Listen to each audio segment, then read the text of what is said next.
ចាថ្ងៃនេះមកស្ទូខ្មែរម៉ែម៉ាំគាត់ថាគាត់ចង់ញ៉ាំទាខ្វៃហើយនឹងជូរខ្វៃថ្ងៃនេះស៊ុបបបូលមិនតាន់ចូលឆ្នាំចិនផងម៉ាក់ខ្ញុំគាត់ចង់ញ៉ាំទាខ្វៃហើយនឹងជូរខ្វៃអញ្ចឹងដើរទៅមើលមើលតើវាមានជូរខ្វៃឬទាខ្វៃទេថ្ងៃនេះចានេះម្ហូបគេមានច្រើនគេដាក់លក់គឺស្ទូខ្មែរ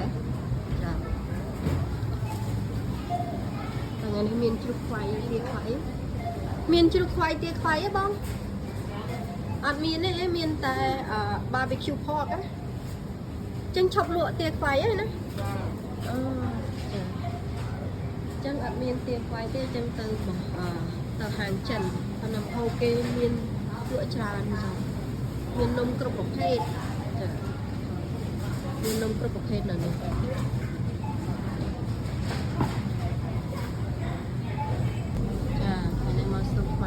ចូលឆ្នាំចិន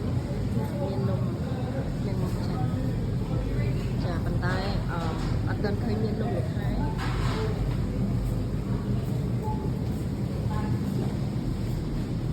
បាយឈើ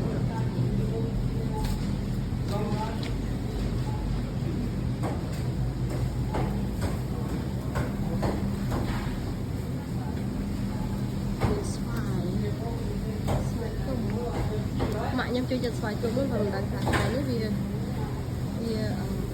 អត់មានតាំងពីទៅដងទៀតដងនេះមកពីខាងណាអញ្ចឹងគាត់ជាមកពីមិចស្កាត់មកពីថ្ងៃ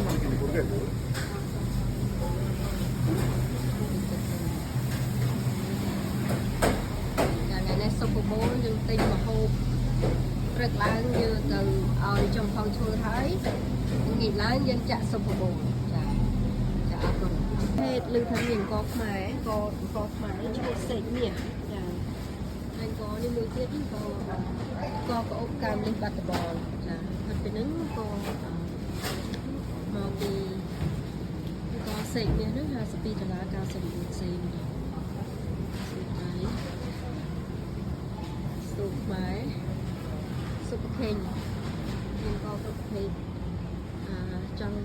មានក៏មកពីថៃក៏មកពីចិនទៀតក៏មកពីចិន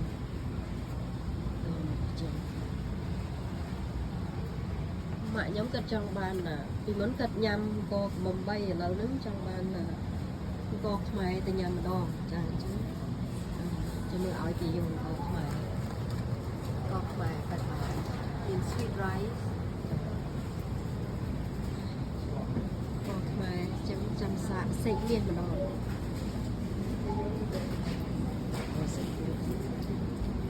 ចាថ្ងៃនេះចាដើរពី3ស្ទូហើយឥឡូវមកស្ទូយករ៉េស្តូរ៉ាំគេហៅអូម៉ាឡេត House ចាគេបើកពីម៉ោង6ដល់ម៉ោង10មកយកម្ហូបដើម្បីយើង prepare សម្រាប់ Super Bowl ហើយបងប្អូនណាអត់ដឹងថាតើ Super Bowl ហ្នឹងវាយ៉ាងម៉េចគឺគេ Super Bowl ហ្នឹងគឺធ្វើមួយឆ្នាំម្ដងចាដល់នេះគេហៅ NFL ចានៅស្រុកអាមេរិកវិញចា I'm here to pick up I think omelette What's the name? Denver for Hillary Sorry? Islam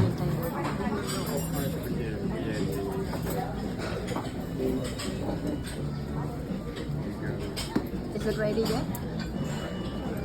Yeah, toast, pancake, waffle, or French toast.